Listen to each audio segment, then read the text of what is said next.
Excelente, muchísimas gracias. Y bueno, hoy tenemos un programa interesante. Vamos a platicar en el tercer segmento del valor agregado de lo que es la oferta logística dinámica con la experiencia. Nos van a acompañar para tocar diversos temas de este tipo de comercialización de la logística, las opiniones de los que hacen negociaciones con ellos. Estamos hablando de nuestros amigos de Integra Multimodal que nos van a acompañar en el tercer segmento. Y en este segmento vamos a tocar un tema bien interesante. Vamos a hablar del análisis del discurso económico en Asia-Pacífico y México frente a asuntos de las negociaciones, asuntos políticos, asuntos del neoproteccionismo. Es un tema dentro de un análisis que nos va a hacer el licenciado que tiene doctorado en relaciones transpacíficas por la Universidad de Colima, el licenciado Mauricio Bretón. Mi querido amigo, bienvenido a Tiempo Logístico. Lo que les voy a presentar es el trabajo de una ponencia titulada Análisis del discurso económico en Asia-Pacífico y México frente al neoproteccionismo. Los resultados de esta ponencia, Paco, Eduardo, forman parte del trabajo, de este proceso doctoral que estoy llevando y que actualmente se está estructurando para ser publicado como parte de un artículo científico, ¿no? Entonces, pues bueno, exactamente de qué trata este estudio, ¿no? Entonces, el trabajo se enfoca en comparar cómo México, Japón, China y Corea del Sur específicamente construyen su discurso económico frente a un fenómeno que hoy está transformando el comercio internacional, que es el neoproteccionismo, ¿no? Entonces, desde el punto de vista teórico o académico, este concepto se refiere a una nueva etapa que estamos viviendo en el comercio global, donde los países no cierran sus economías, pero sí protegen e impulsan estratégicamente sectores clave. En este sentido, tenemos la tecnología, la energía, pero vamos a aterrizarlo, por ejemplo, en el sector automotriz y la industria de los semiconductores, ¿no? Entonces, lo interesante es que Asia-Pacífico ha institucionalizado su discurso. Ese es parte del hallazgo, mientras que México todavía, pues, lo pronuncia sin traducirlo en una política industrial efectiva. Entonces, pues este estudio, partiendo de esta idea en que las palabras son instituciones también, cuando en el discurso estos países de Asia Oriental nombran conceptos como innovación, resiliencia o soberanía, en realidad están definiendo cómo quieren organizar su futuro.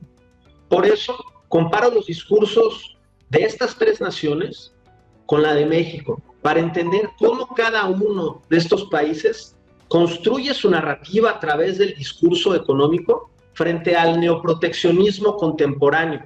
¿Y qué nos dice esto sobre sus estructuras institucionales y su modelo de comercio exterior, Paco? Entonces, este análisis profundiza en lo que es la narrativa, el discurso económico, pero que se ve reflejado en acciones concretas, claro, alineadas a su política y a su modelo de desarrollo económico.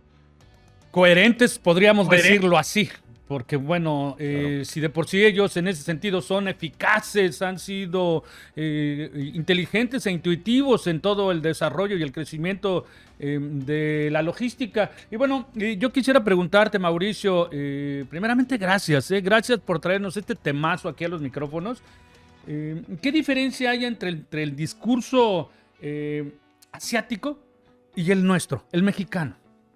Bien, mira, en Asia el discurso económico, con base a los resultados de ese trabajo, podemos observar que es un discurso proactivo y planificador. Por ejemplo, programas o políticas industriales como Made in China 2025 o 2025, Society 5.0 en Japón, o Corea del Sur lo nombró de la siguiente manera, que es New Growth Strategy. Los tres documentos o estas tres políticas industriales no son solo eso, documentos técnicos, sino que son narrativas nacionales que imprimen una dinámica y conectan el lenguaje con la planeación y la innovación.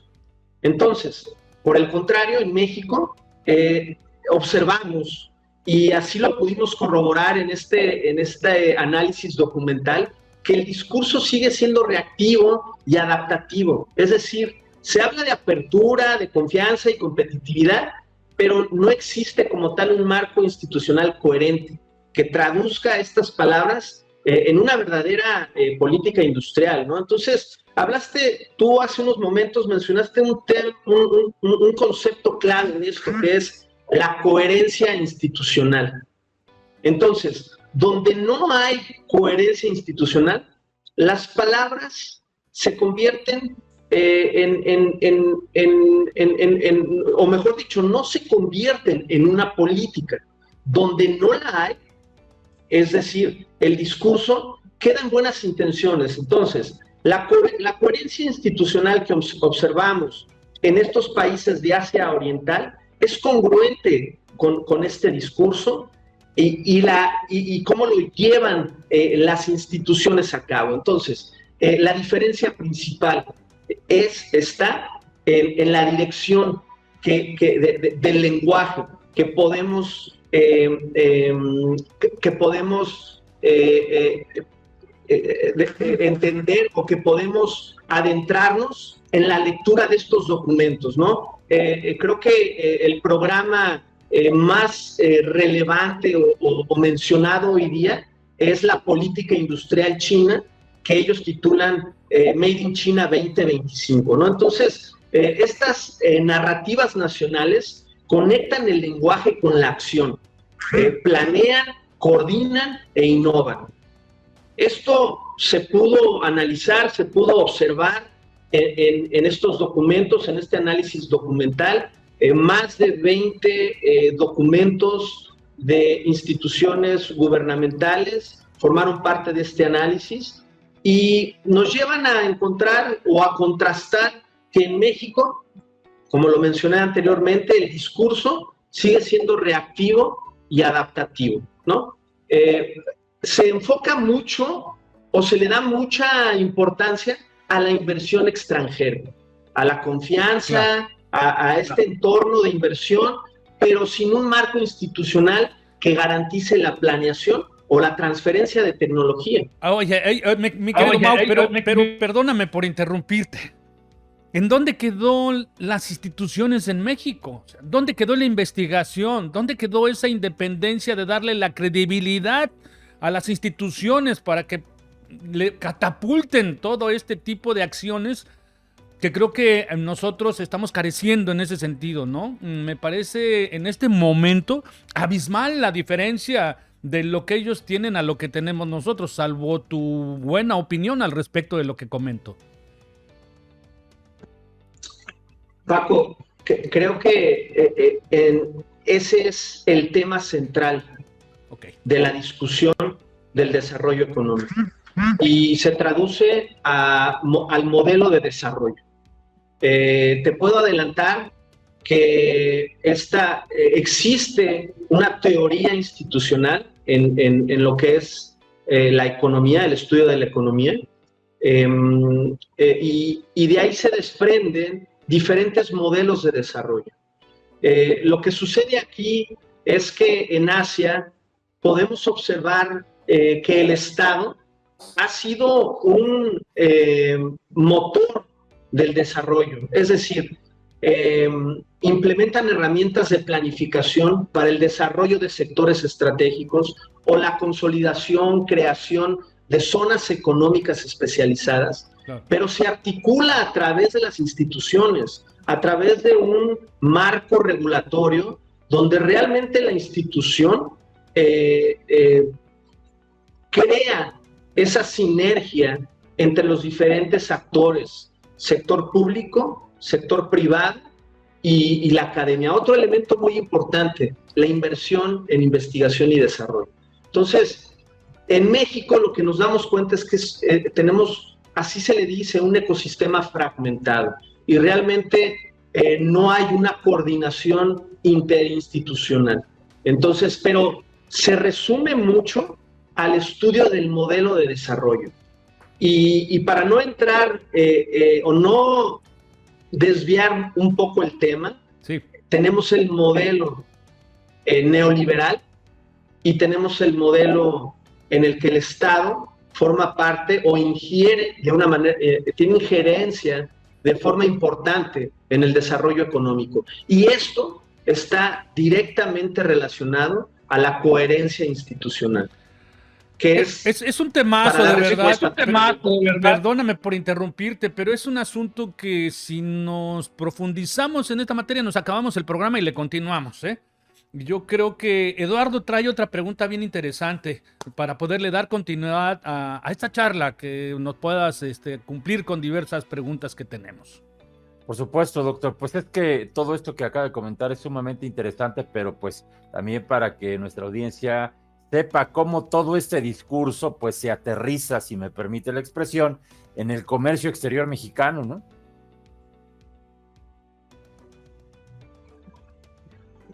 Sí, gracias, Eduardo. Mira,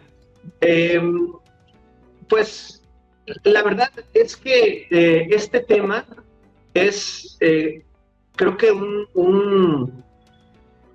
una directriz para lo que es o sea, el comercio exterior, ¿no? Es decir, tiene una implicación importante, muy importante. Vamos a partir de que en Asia el discurso económico está alineado con su estrategia comercial. Se protege a los sectores productivos para innovar y se innova para competir. Entonces, nuevamente, es un análisis comparativo, ¿no? México, en cambio, sigue este modelo de dependencia, ¿no? Y el discurso también depende de una apertura comercial o de la inversión extranjera, sin desarrollar capacidades propias. Creo que ahí es también un núcleo importante que analizar. ¿Cuáles son las capacidades que México ha desarrollado para ser un país que patente tecnologías, por ejemplo? Sí, tenemos un sector industrial importante de manufactura, pero no creamos tecnología, ¿no? Entonces, vamos a hablar del nearshoring, por ejemplo, que hoy se presenta como una oportunidad que han, ¿no? Con bombos, y hablan mucho de la inversión extranjera que representa esta relocalización de las cadenas de suministro, pero podría volverse en una trampa si no se acompaña nuevamente de un discurso congruente, una política industrial coherente, infraestructura que se requiere, tecnología y algo bien importante, la coordinación entre el Estado, la empresa y la academia. Vivimos hoy la complejidad del puerto de Manzanillo en temas de infraestructura, en temas de convivencia entre el puerto y ciudad, ¿no? La infraestructura carretera. Entonces, para el comercio exterior, este elemento de la política industrial, del discurso económico, debe de ser prioritario desde donde estamos abordando este estudio. Porque nos da el fundamento. Doctor, qué pena interrumpirlo. Vamos a tener unos cortes, pero vamos a dejar pendiente esto. Interesante, y ahorita que regresemos, pues continuamos con esta interesante pregunta, doctor. Vámonos al corte, Paco. No le cambien, está usted en Tiempo Logístico. Somos la voz del comercio exterior. Tiempo Logístico. Tiempo Logístico. Permanece con nosotros. Bien, pues muchísimas gracias por continuar con nosotros. Estamos aquí de regreso en Tiempo Logístico. Mi querido Eduardo, es un tema de verdad que por demás interesante. El poder comprender toda esta, digamos, esta política que se lleva en nuestro país en la actualidad para poder generar la institucionalidad de la materia independiente, hablemos de las, incluso puedo decirte algo, Eduardo, las instituciones que se hacían en las universidades, ¿en dónde quedaron? ¿En dónde quedaron Claro. todo el tema de la CONACYT? ¿En dónde quedaron todo el tema de ProMéxico? ¿En dónde quedó todo el tema de Banco de Comercio Exterior? ¿Dónde quedaron esas instituciones que daban la fortaleza al comercio exterior? ¿Cómo podemos comprender ahora este asunto bajo esta óptica que nos está diciendo el doctor Bretón? Me parece bien interesante el tema, Eduardo. Sí, sobre todo porque pues sí hay una diferencia también incluso hasta cultural. Fíjate que justamente hace 2 años, cuando regresaban de la cumbre Asia-Pacífico, yo le pregunté a la canciller Alicia Bárcenas acerca de que, y ahorita le voy a hacer también la misma pregunta al doctor Bretón, yo le preguntaba si México estaba de moda en el mundo. Yo le pregunto a usted en estos momentos, con lo que nos está platicando, ¿cuál es la posición que ocupa México en el mundo, no? Adelante, Mauricio.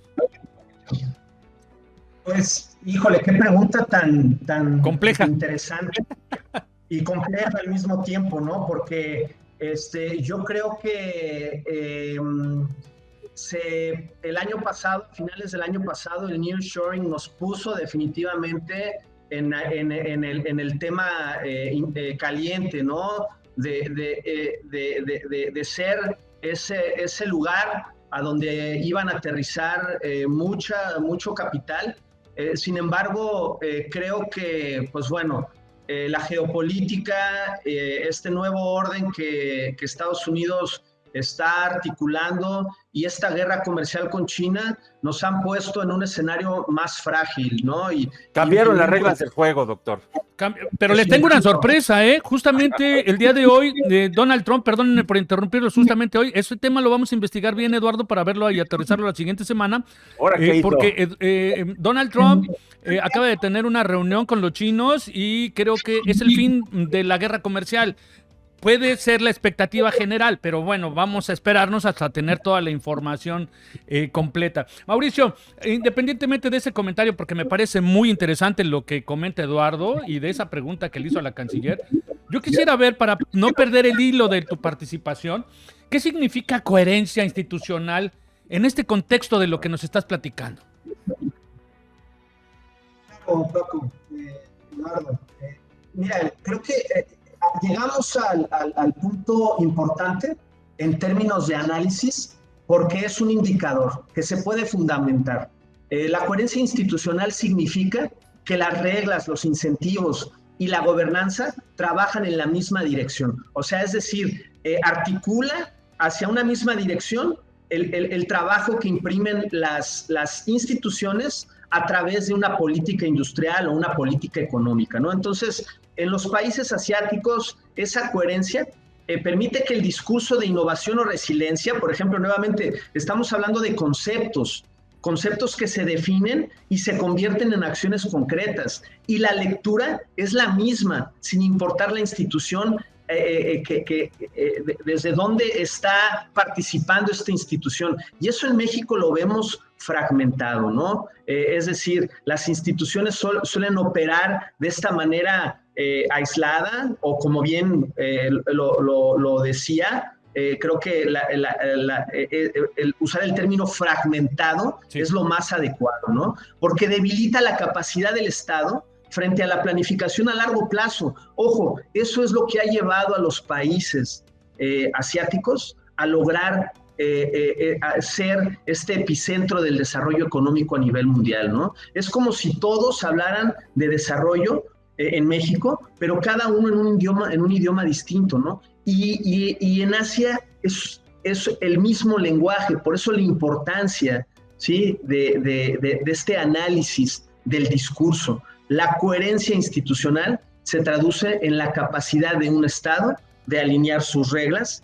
Los incentivos, me refiero a todo estos recursos, tanto económicos como de conocimiento, las estructuras de gobernanza que llevan a actuar al Estado hacia una misma dirección. Cuando las instituciones trabajan de forma coordinada, el discurso económico, por ejemplo, en términos de innovación, de investigación y desarrollo o sostenibilidad, se convierten en una política efectiva y se mide, o sea, las políticas públicas tienen todo un mecanismo o todo un sistema para medir la manera en cómo se han operado, y de eso se encarga el Estado.